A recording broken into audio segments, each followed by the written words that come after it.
Bueno, estamos en vivo. Bienvenidos a Calvario ATX. Calvary ATX en inglés. Acá en el centro de Austin, Texas. Nos alegra que están acá con nosotros en persona o en línea. Si esto es primera vez en Capilla Calvario o en Calvary Chapel, simplemente se llama la Biblia versículo por versículo y capítulo por capítulo para equiparlos como discípulos de Jesucristo.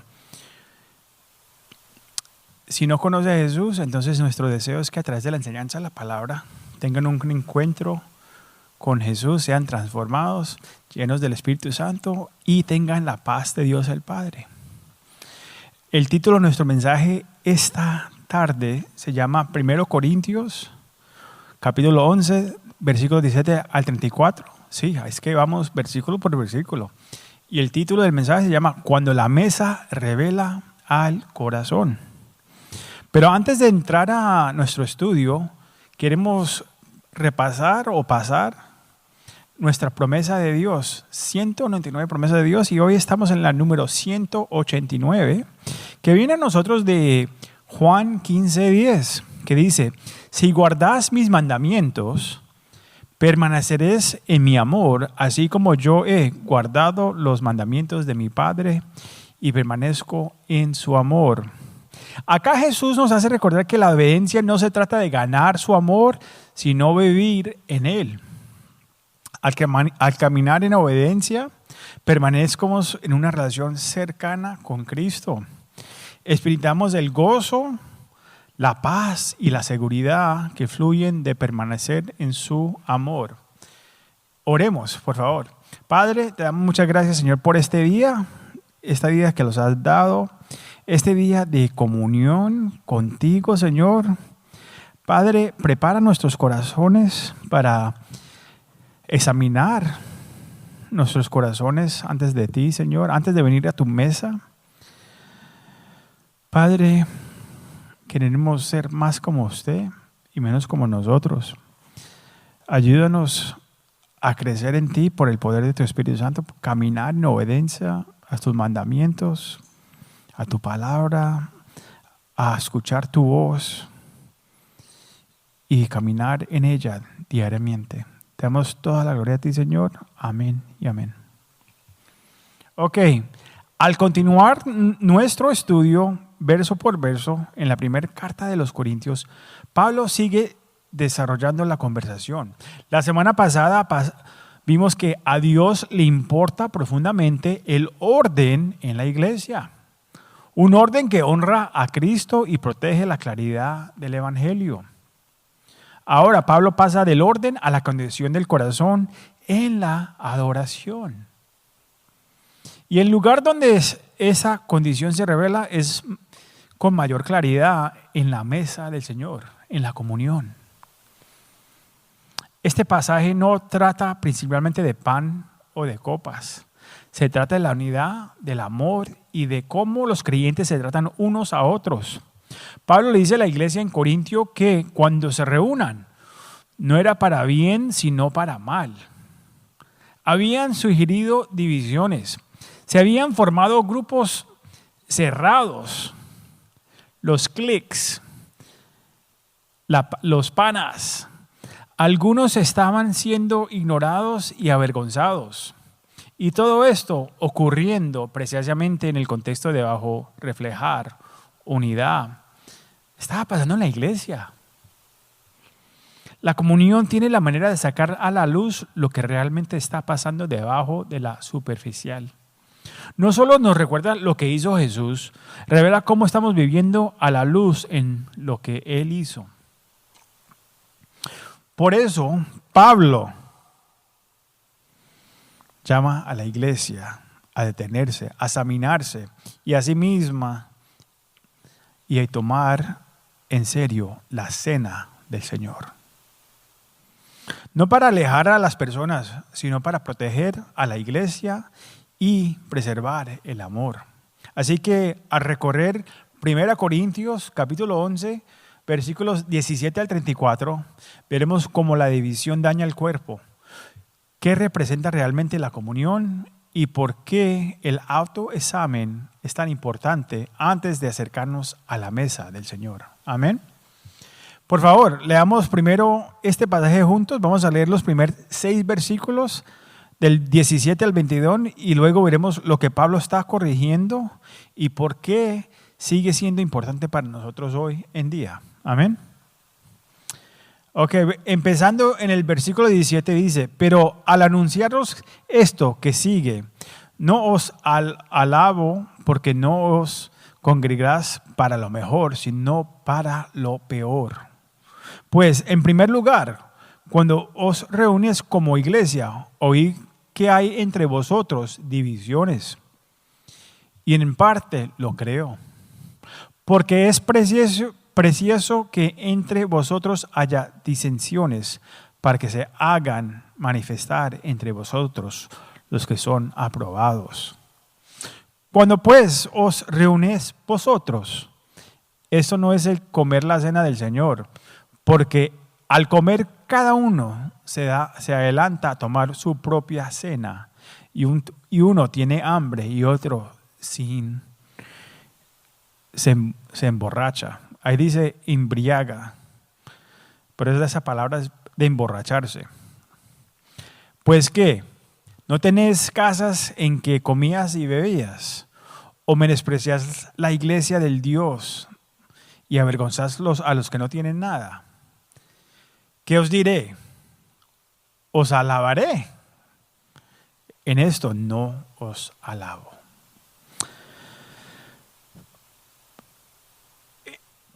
Primero, permítete comenzar esta sesión diciendo algo importante y honesto acá.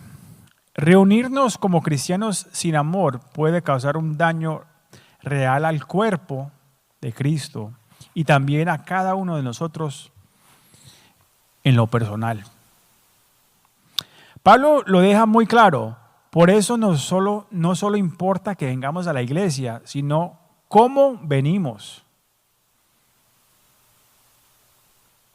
Antes de congregarnos, la Escritura nos invita a examinar nuestro corazón y mantenernos conectados con el Señor en nuestras vidas diarias.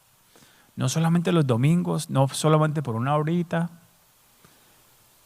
No, diariamente.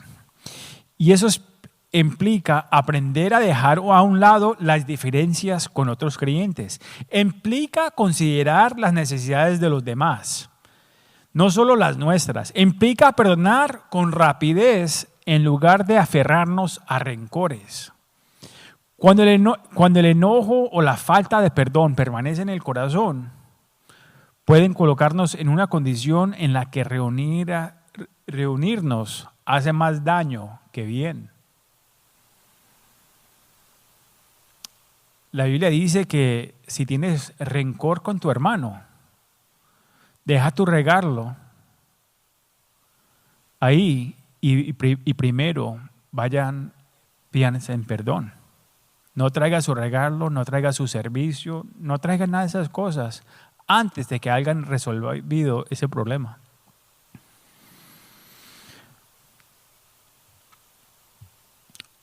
Cuando el enojo o la falta de perdón permanecen en el corazón, pueden colocarnos en una condición en que los reunirnos hace más daño que bien. Por eso les doy ese mensaje. Pablo no está hablando en teoría, está tratando con conductas reales dentro de la iglesia. Porque las conductas reales forman comunidades reales. Recuerden que este edificio no es la iglesia. La iglesia es donde están reunidos ustedes. Su casa puede ser iglesia. Disculpe.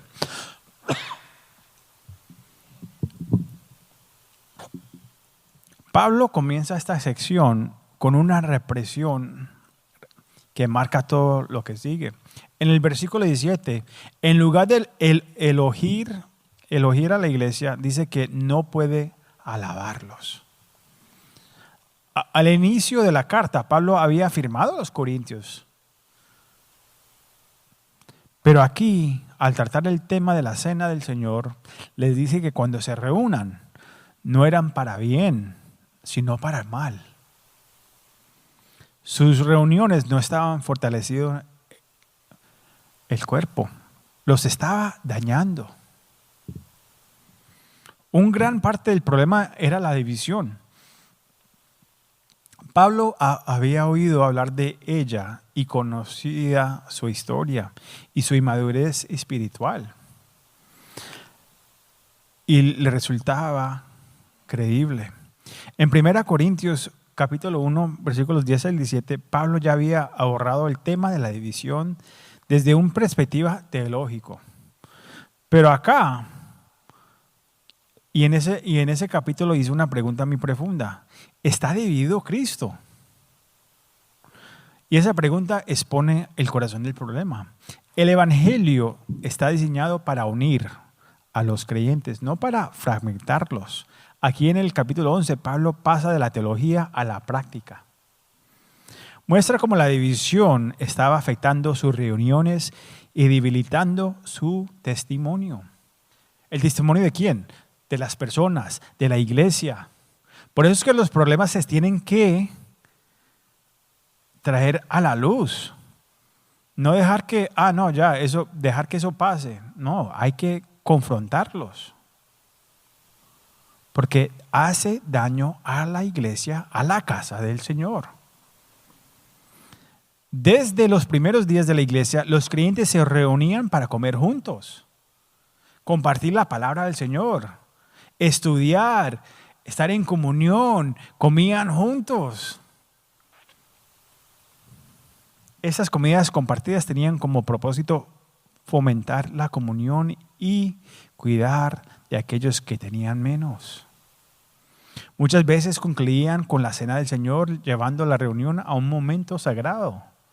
Estas comidas eran llamadas agapes o comidas de amor, porque el amor debía ser la marca distintiva de un cristiano, de la iglesia, los que lo debe separar a nosotros del mundo.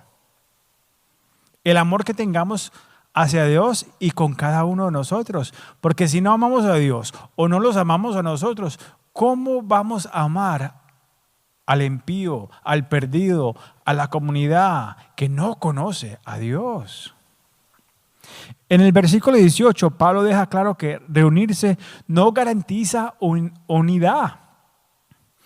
En Corintio compartían estas comidas, era parte de su rutina como iglesia. Pero surgieron problemas cuando comenzaron a formarse grupos cerrados, grupos pequeños y a excluir a otros. Lo que debía reflejar amor terminaba exponiendo egoísmo. Eso también es algo que necesitamos escuchar hoy. Estar en el mismo lugar no significa necesariamente que estamos unidos. La unidad requiere intención. Aquí en Calvary ATX o Calvario ATX, incluso en la manera en que organizamos nuestros horarios, refleja un deseo de verdadera comunión. El espacio entre el servicio entre el servicio de inglés y español es intencional. No lo hacemos de una para la otra, porque los permiten en el futuro compartir comidas como una sola iglesia. Y nos da la flexibilidad si el Señor tarda y crecemos más allá de este lugar. El objeto no es la separación, sino la unidad. Lo lindo de una iglesia de inglés y una iglesia de español, aunque no entendamos el idioma, cada uno de nosotros no los entendamos, la comida y el Espíritu Santo los une. Hay unidad cuando hay sonrisas, cuando compartimos en la vida juntos. En el versículo 19, Pablo explica que la división deja al descubierto lo que es genuino y lo que es superficial.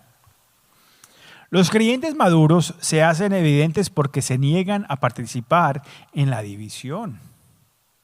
No se dejan arrastrar por los grupos cerrados, no practican el chisme, son amigos de todos y están comprometidos con representar fielmente al amor de Dios. La unidad entonces no se demuestra por la asistencia, porque vinimos a la iglesia los domingos, cada domingo. o la actividad. Es que vinimos los sábados a arreglar las sillas. No, se demuestra por el amor. Un amor que da la bienvenida en lugar de excluir. Un amor que escucha en lugar de asumir. Un amor que busca la paz en lugar de alimentar silenciosamente la división. Esto es importante porque los grupos cerrados levantan muros invisibles dentro de la iglesia. El chisme rompe la comunión de manera silenciosa. Y cuando la división no se confronta, la adoración misma comienza a hacer daño en lugar de traer sanidad. Antes de continuar, necesitamos detenernos y preguntarnos con honestidad: ¿estoy contribuyendo a la unidad del cuerpo de Cristo o estoy alimentando silenciosamente la división?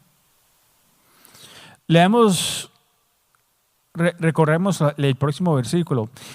En el versículos 20 y 22, ahora vamos a ver que Pablo pasa de la división al egoísmo.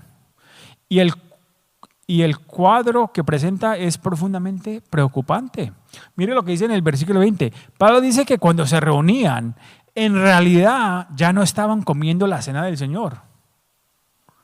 Entonces, ¿qué están haciendo? Lo que debía ser sagrado se había vuelto común. Lo que pertenecía al Señor se había convertido en algo centrado en ellos mismos.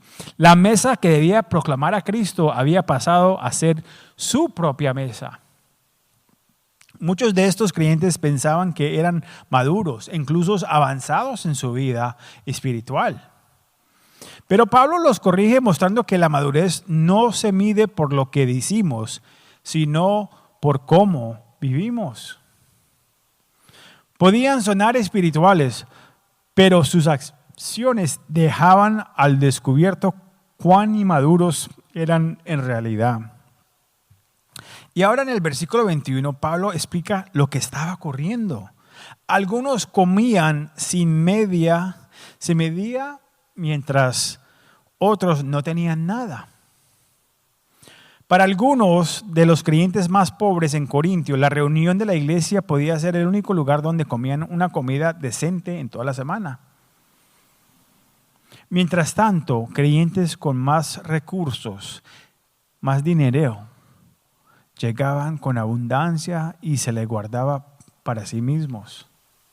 No compartían. Comían y bebían mientras otros permanecían sentados, con hambre, mirando y esperando. Pablo es claro, la iglesia no es un lugar para ese tipo de egoísmo. No ayer ni hoy. Lo que hacía la situación aún más grave era que el estatus social había comenzado a importar más que la gracia compartida. En lugar de recordar lo que los había unido en Cristo, estaban reforzando las mismas divisiones de las que Cristo los había salvado. Y en el versículo 22, Pablo los confronta con firmeza. Les pregunta, ¿si acaso no tenían casas donde comer y beber? Su punto no es la comida en sí, sino la prioridad. Estaban tratando la reunión de la iglesia como si fuera una comida privada. Al hacerlo, avergonzaban a los que no tenían nada. La mesa que debía proclamar igualdad en Cristo se había convertido en un lugar de humillación. Permítame decirte esto con cuidado. La madurez espiritual no se demuestra por cuántos años llevas en la fe, cuánta Biblia conoces o cuántas historias podemos contar de cómo Dios nos usó en el pasado. No se demuestra por el ingreso económico ni por el éxito en este mundo. La madurez espiritual se revela en la vida diariamente. Se nota en nuestras acciones, en nuestro amor hacia los demás, en nuestra disposición para perdonar y nuestro deseo de restaurar a los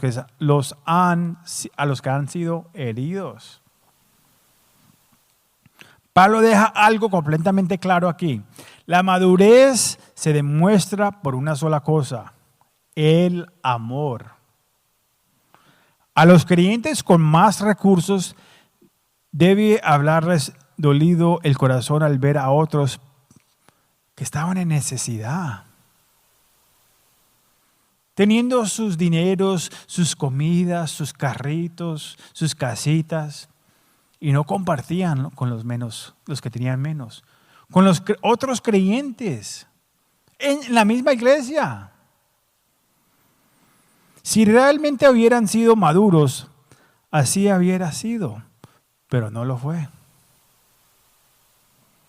Y este pasaje también nos confronta hoy. Es posible manejar cosas santas de una manera que no es santa. La comunión puede volverse rutina. La iglesia puede volverse centrada en el consumidor. Y el amor uno por los otros puede quedar silenciosamente a un lado. Esto pasa hoy en día. La iglesia no quiere ver nada en la ciudad. No, es que allá está la gente pecadora. ¿Ustedes por qué van para allá? Es tan sucio para allá. No ven las cosas feas que están por allá, las drogas, los gamines. Muy triste. Déjenme hacerle unas preguntitas. ¿Cuándo vengo a la iglesia? ¿Vengo para consumir o para considerar a los demás? Las necesidades de quienes estoy pasando por alto mientras me concentro en las mías. Antes de que Pablo corrija cómo se acercan a la mesa, los lleva de nuevo a la cruz. Por favor, leamos los versículos 23 al 26. 1 Corintios capítulo 11, versículos 23 al 26, leámoslos juntos. Porque yo recibí del Señor lo que también os he enseñado, que el Señor Jesús, la noche que fue entregado, tomó pan y habiendo dado gracias, lo partió y dijo: tomad, comed, este es mi cuerpo, que por vosotros es partido. Haz esto en memoria de mí. Asimismo, tomó también la copa después de haber cenado, diciendo: esta copa es el nuevo pacto en mi sangre. Haz esto todas las veces que la beberás en memoria de mí. Así pues, todas las veces que comieres este pan y beberás esta copa, la muerte del Señor anuncias hasta que Él venga. Y nosotros decimos: Maranata, Señor, ven pronto. Ven, Señor Jesús. Ahora Pablo cambia el enfoque, pasando de lo que estaba ocurriendo en la mesa a lo que la mesa realmente significa. Y lo hace llevándonos directamente a las palabras de Jesús. En el versículo 23, Pablo le recuerda a la iglesia que lo que Él les enseñó no es su origen en Él, no se originó en Él. Lo que enseñamos nosotros no debe ser nuevo, debe ser directamente la Biblia. Él dice: yo recibí del Señor los que también os he enseñado. No estamos buscando otras cosas nuevas. En otras palabras, esto no es la opinión de Pablo, ni una tradición de la iglesia. Esta instrucción viene directamente del Señor. ¿Qué instrucción? De compartir en la comunión. Una de las dos cosas que debemos hacer es la comunión y el bautismo. No porque nos salvan, pero porque explican algo más espiritual, como vamos a aprender hoy. Pablo nos lleva de regreso a la noche en que Jesús fue entregado. Y ese detalle es importante, porque en la misma noche que fue traicionado, Jesús tomó el pan, dio gracias, lo partió y se lo dio a sus discípulos. La cena del Señor no fue establecida en un momento de comodidad, sino en un momento de dolor, tensión y sacrificio inmediante. En el versículo 24 Jesús dice: esto es mi cuerpo que por vosotros es partido. Hace esto en memoria de mí. Jesús todavía estaba físicamente presente cuando dijo esas palabras, estaba vivo, estaba con ellos. Su cuerpo aún no había sido quebrantado, su sangre aún no había sido derramada. Eso no nos ayuda a entender que Él estaba hablando de manera figurada, señalando lo que estaba para suceder.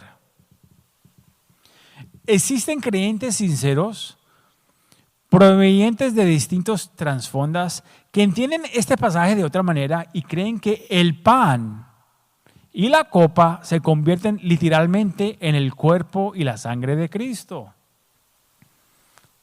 como la tradición explica. Pero este mismo pasaje nos muestra que por qué esa interpretación no puede ser correcta. Jesús estaba usando elementos físicos para señalar a una realidad espiritual. El poder no está en el pan ni en la copa. El poder está en lo que representan. Por eso el valor de la comunión depende completamente del corazón con el que nos acercamos a la mesa. Pablo deja claro que la comunión no es solo un momento religioso, es un momento sagrado. Importa cómo venimos a la mesa. Por eso aquí en Calvario ATX somos intencionales en cuando celebramos la cena del Señor. No porque sea algo raro, sino porque es algo profundamente significado. No queremos que se convierta en una costumbre vacía o automática.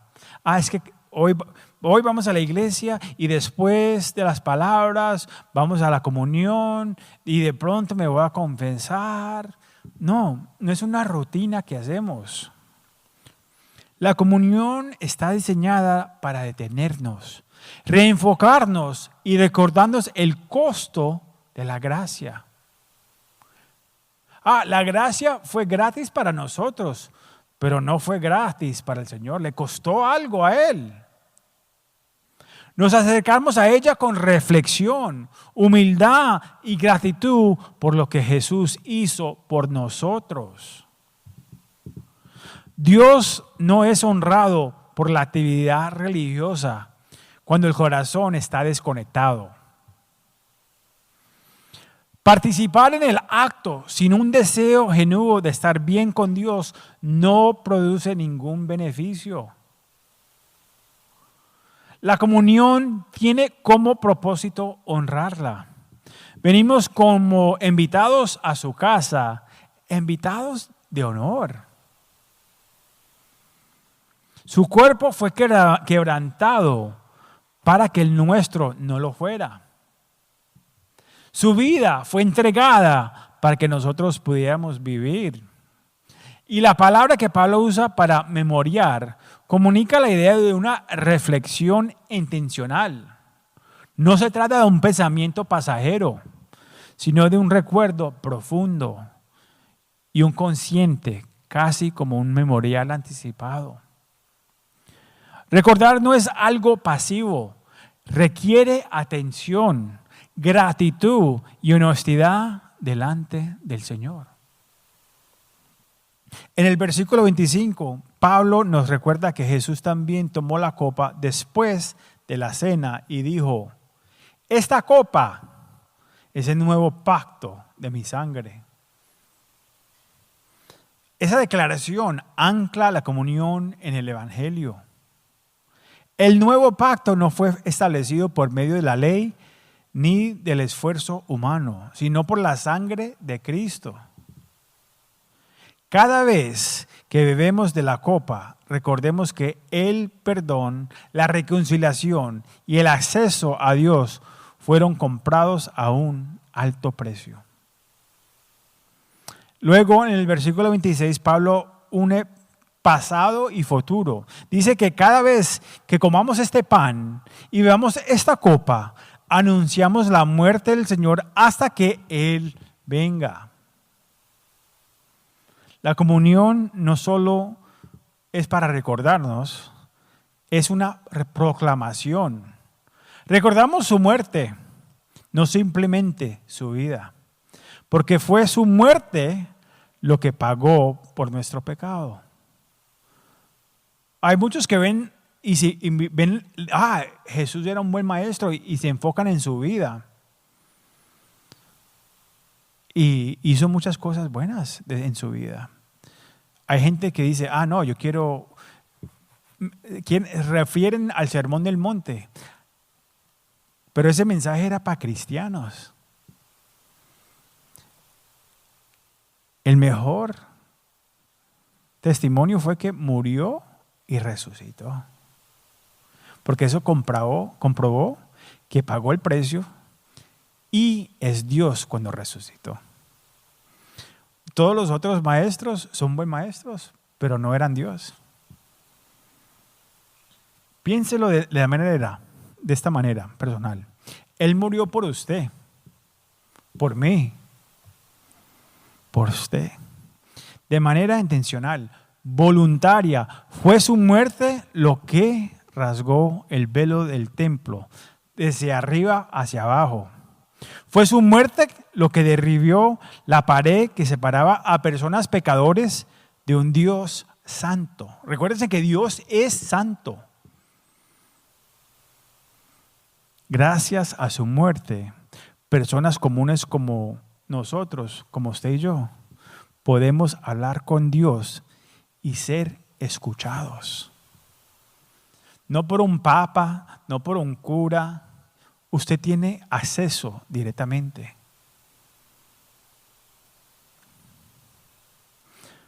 Podemos comenzar de nuevo.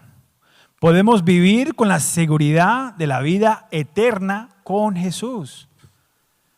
Uno no espera hasta que se muera y a ver para dónde va, si voy para arriba, para abajo. No, eso lo puede saber con seguridad hoy mismo. Si usted no tiene esa seguridad, los invito hoy a que conozcan al Señor Jesucristo personalmente. Entréguenle en su corazón, confiesen sus ofensivas, sus pecados, para que tengan una vida nueva y la comiencen de hoy para adelante. La comunión también apunta hacia adelante. La frase, hasta que Él venga. ¡Ay, qué esperanza tan rica! El Señor viene de nuevo. Habla de expectativa.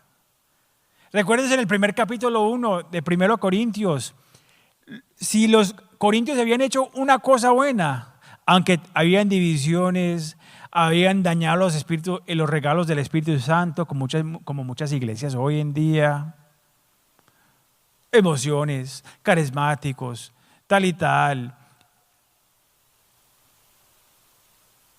Lo que sí habían hecho bien, es que esperaban que el Señor podía venir a cualquier momento. Un día el Señor reunirá a su iglesia con Él. Cuando ese día llegue, todo dolor, toda tristeza y toda carga de este mundo va a desaparecer. Y entraremos que todo lo que soportamos aquí valió la pena. Cada sufrimiento, cada problema que has tenido va a valer la pena porque seguiste para adelante. El regreso de Cristo es nuestra esperanza bienaventurada. El rapto de la iglesia, wow. Es nuestra esperanza que como un ladrón en la noche viene. Uno no sabe el tiempo ni la hora, pero uno está esperando que a cualquier momento puede venir por su novia.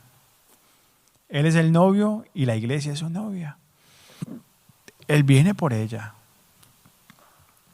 La comunión mantiene juntos ambas verdades.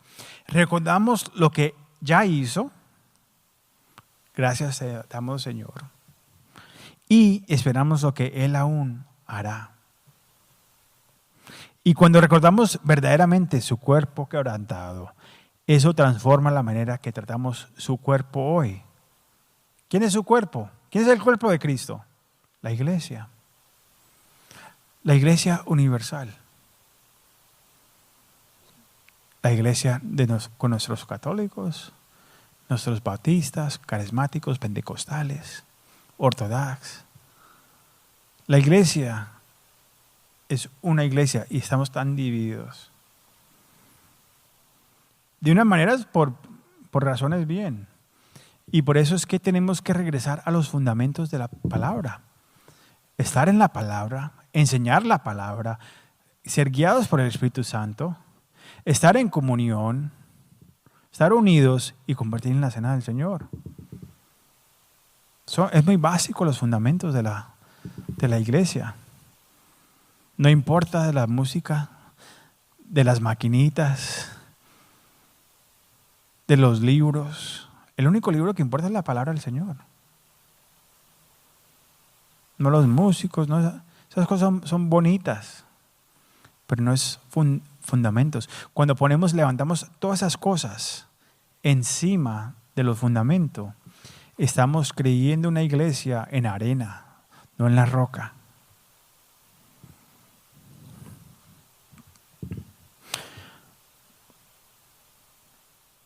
Leamos el versículo 27 al 29.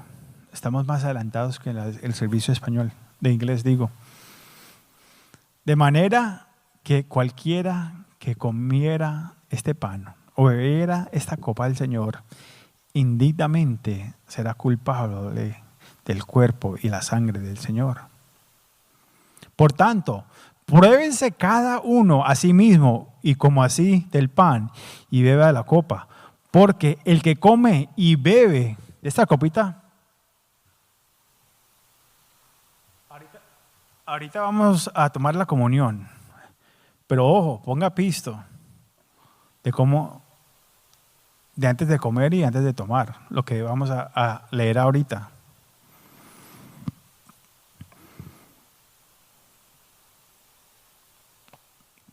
Porque el que come y bebe indignamente, sin discernir el cuerpo del Señor, juicio come y bebe para sí. No solo somos llamados a mirar atrás a la cruz y a mirar hacia adelante al regreso del Cristo, ahora Pablo nos dice que también debemos mirar hacia adentro. Esos versículos dirigen nuestra atención a la condición de nuestro propio corazón. Y observa con cuidado que este examen debe hacerse antes de participar de la comunión, no después. En el versículo 27, Pablo da una advertencia seria. Dice que quien coma el pan y beba la copa del Señor de manera indigna se hace culpable del cuerpo y de la sangre del Señor. ¿Qué quiere decir eso? Es un lenguaje fuerte y está diseñado para hacerlo. Pero también es importante entender qué está diciendo Pablo y qué no está diciendo, para que no tengamos confusión. De manera indigna no significa una persona indigna.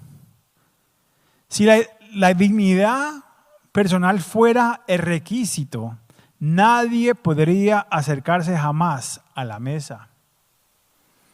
El asunto aquí no es la identidad, sino la actitud.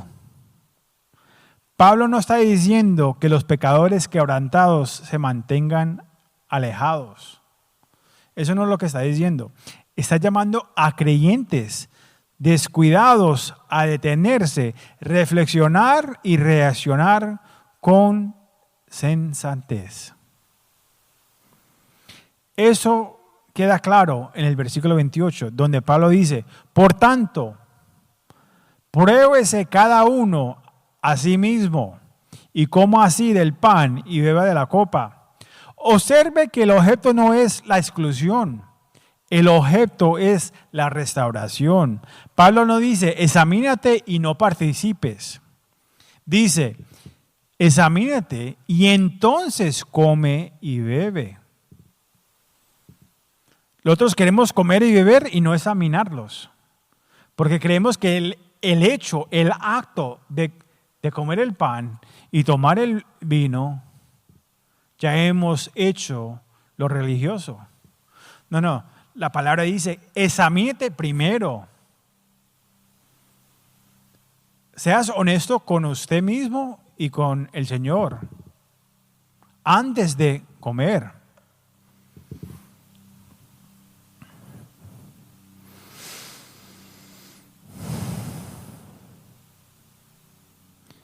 El objeto acá es la restauración. Pablo dice, examínate. No dice examínate y no participes, dice examínate y entonces come y bebe. El autoexamen tiene como propósito prepararnos para la comunión, no descalificarnos de ella. Y este examen, ¿quién le gustan los exámenes? No tiene que ver con alcanzar la perfección, tiene que ver con la honestidad. Se trata de pedirle al Señor que examine nuestro corazón y nos muestre cualquier cosa que no refleja su amor y su santidad. Se trata de tomar el pecado en serio en lugar de ignorarlo o justificarlo. Y en el versículo 29, Pablo explica por qué esto es tan importante. Dice que quien come y bebe indignamente, sin discernar el cuerpo del Señor, come y bebe juicio para sí mismo. La frase discernar el cuerpo del Señor tiene un doble significado.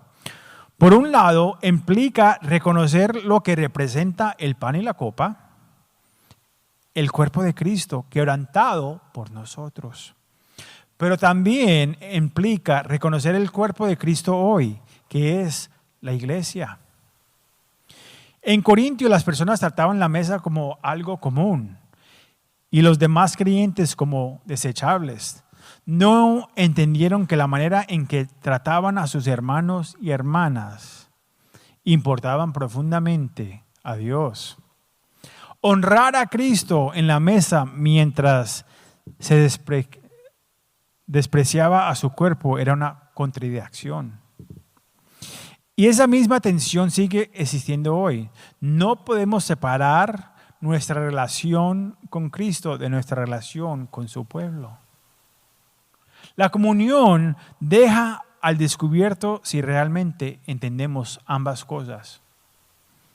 Este pasaje no fue para producir miedo, sino reverencia, porque Él es santo. No fue escrito para alejar a las personas de la mesa, sino para invitarlas a acercarse con humildad y sinceridad. Dios no está buscando personas perfectas, porque solamente Jesús es perfecto. Está buscando corazones arrepentidos. Así que el llamado aquí es sencillo y honesto. Antes de acercarnos a la mesa, nos arrepentimos del orgullo. Nos arrepentimos de la amargura. Nos arrepentimos del chisme y de las divisiones no resueltas. Le pedimos al Señor que nos limpie y que le alinee nuestro corazón con el suyo. La comunión no exige perfección, pero sí exige sinceridad. Y cuando nos examinamos con honestidad, la gracia nos encuentra ahí mismo. Gloria sea su nombre. En el versículo 30, Pablo hace una afirmación que debería detenernos y hacernos reflexionar. Leamos estos versículos y después los repasamos. Por lo cual hay muchos enfermos y debilitados entre vosotros, y muchos duermen. Si pues nos examinamos a nosotros mismos, no seríamos juzgados, mas siendo juzgados somos castigados por el Señor para que no seamos condenados con el mundo. Lo que Pablo está diciendo acá es que está conectando lo que estaba ocurriendo físicamente en la iglesia de Corintio con lo que estaba ocurriendo espiritualmente. Su manera descuidada y de egoística de participar en la comunión había producido consecuencias reales. Por eso, hermanos y hermanas, les digo, por favor, hágase en el examen antes de compartir en la comunión hoy. Es importante entender lo que Pablo quiere decir aquí y lo que no está diciendo. Cuando Pablo habla de juicio en este pasaje, no se refiere a condenación eterna. Eso es lo que el enemigo quiera que piensa uno, que estás condenado. Pablo habla de juicio en este pasaje, no se está refiriendo a la condenación eterna, no está hablando de creyentes perdiendo su salvación. Porque recuérdense que cuando somos sellados para siempre. Si estamos en Cristo Jesús realmente. Eso es entre usted y el Señor. Yo puedo ver la fruta. Yo puedo mirar a ver si hay fruta. Pero usted sabe si está en el Señor o no. Si está jugando juegos. Si se está haciendo hacer. Usted es el que sabe. Y el Señor sabe, claro.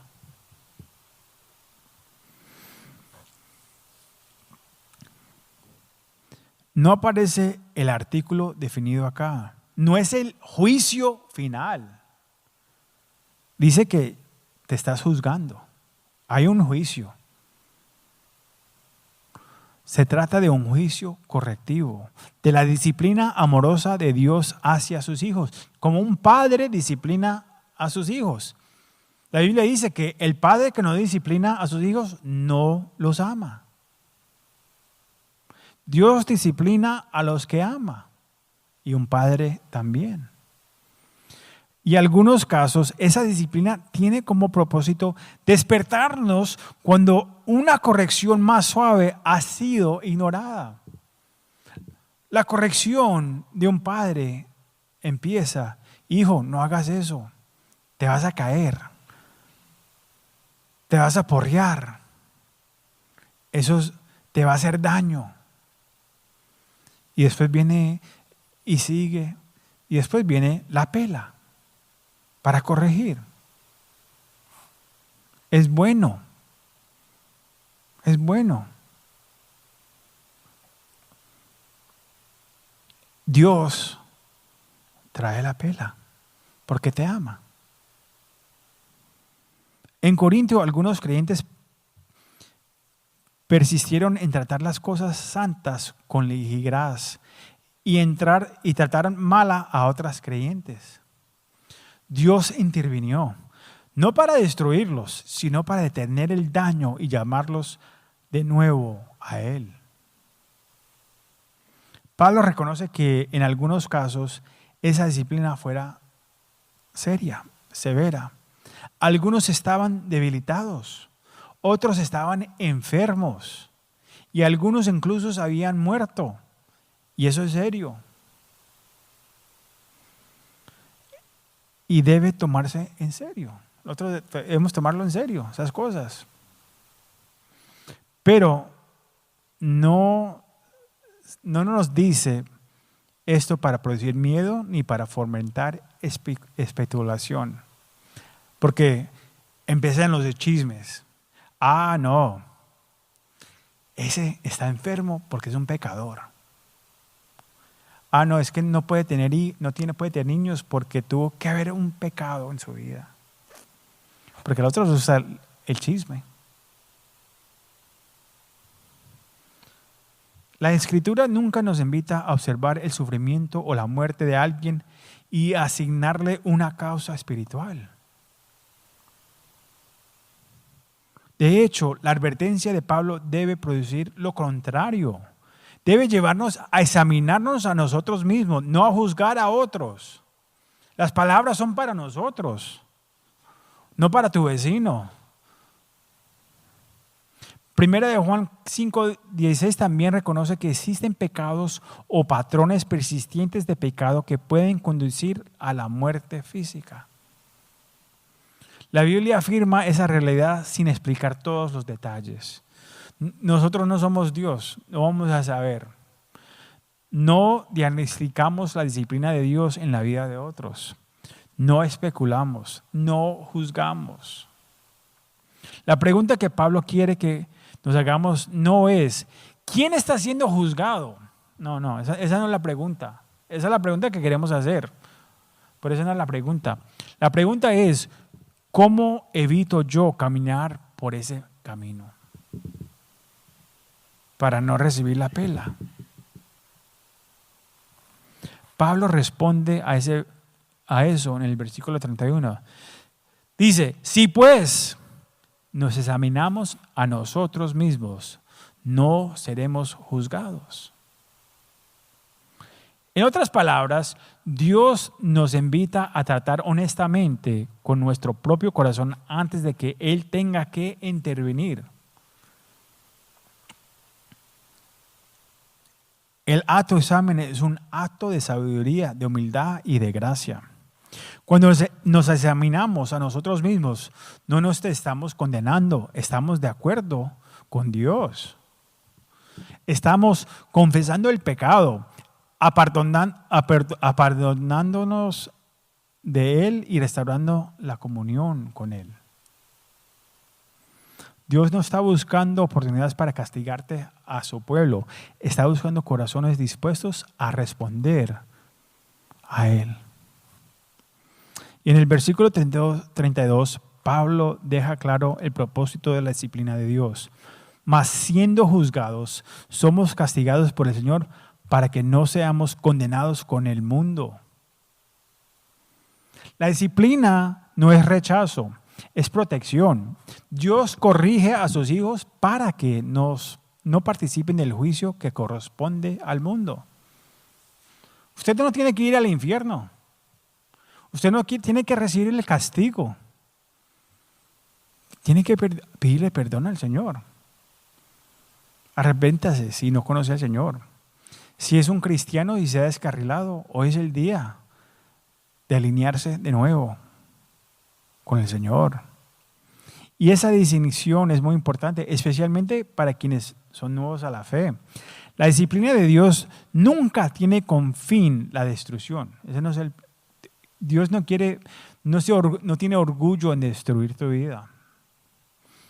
Tiene como fin la restauración. No se trata de condenación, sino de rescate. Él quiere rescatarte de tu pecado, de tu carne, de tú mismo. Así que el llamado aquí no es el temor, sino la honestidad. Dios simplemente quiere que vengamos a Él, que confesemos, que nos arrepentimos y que nos reconciliemos con Él. Él nos quiere cerca. Nos quiere completos. Y eso implica dejar de jugar con los límites del pecado y comenzar a responder con prontitud cuando el Espíritu Santo nos confronta. La disciplina de Dios no es evidencia de que Él se haya apartado de ti. Es evidencia de que no lo ha hecho. Y eso es gracia. Pablo cierra esta sesión con algo muy práctico y muy pastoral. En el versículo 33 dice, por tanto, hermanos míos, cuando os reunís a comer, esperad unos a otros. Después de todo lo que ha señalado sobre divisiones, egoísmo y el mal uso de la cena del Señor, la distribución es sencilla. Deténganse, consideren a los demás. La comunión nunca fue diseñada para ser apresurada ni centrada en uno mismo. Fue diseñada para compartirse. Cuando los creyentes esperan unos a otros, todos son incluidos, todos son vistos, todos son cuidados. Pero cuando falta el amor, ocurre lo contrario. Algunos se van llenos y satisfechos, mientras otros se van con hambre, pasados por alto y sin ser vistos. Y en el versículo 34, el último versículo de hoy, Pablo refuerza el punto con claridad. Si alguno tuviera hambre, coma en casa, para que no os reúnes para juicio. Pablo no está siendo duro, está siendo claro acá. La reunión de la iglesia no es un lugar para satisfacer apetitos egoístas. Es un lugar para expresar el amor, unidad y cuidado por el cuerpo de Cristo. La mesa es comunión, comunitaria, no individual. Es un lugar donde venimos a estar en comunidad juntos. No es un altar para que me vean. Mírenme a mí, mire cómo canto, mire cómo sirvo. Se trata de recordar lo que Cristo ha hecho y reflejar su corazón hacia los demás. La comunión no se trata de obtener lo que yo quiera lo más rápido posible. Cuando nos acercamos a la mesa con egoísmo, perdemos completamente el propósito. El amor no hace ir más despacio. El amor considera a los demás primero. El amor espera. Los corintios, como nosotros, teníamos un problema con el amor. Por eso es que les escribió un capítulo entero, que vamos a llegar allá en un par de semanas. Y en ese sentido, la comunión refleja el evangelio mismo. No esperamos unos a otros porque Cristo nos esperó a nosotros. Él no pasó por alto nuestra debilidad, no ignoró nuestra necesidad. Entró en nuestra condición quebrantada con paciencia y entregada para que pudiéramos acercarnos a Dios. Al prepararnos ahora para participar juntos de la comunión, a la cena del Señor, las Escrituras nos invitan a detenernos, a examinar nuestro corazón, a reconciliarnos donde sea necesario. Y si hay división, la dejamos a los pies del Señor. Si estamos enojados con nuestro hermano, nuestra hermana, con alguien en la iglesia, tráigaselo a los pies del Señor. Si hay amargura, la confesamos. Si hay pecado no resuelto, lo traemos con honestidad delante de Dios. Y si estás aquí hoy o en línea con nosotros, acompáñanos en línea, y aún no eres creyente, la comunión apunta al corazón del evangelio. Jesús entregó su cuerpo y derramó su sangre para que los pecadores fueran perdonados, restaurados y hechos nuevos. No necesitas limpiarte primero para venir a Él. Vení tal como estás y Él recibe con gracia.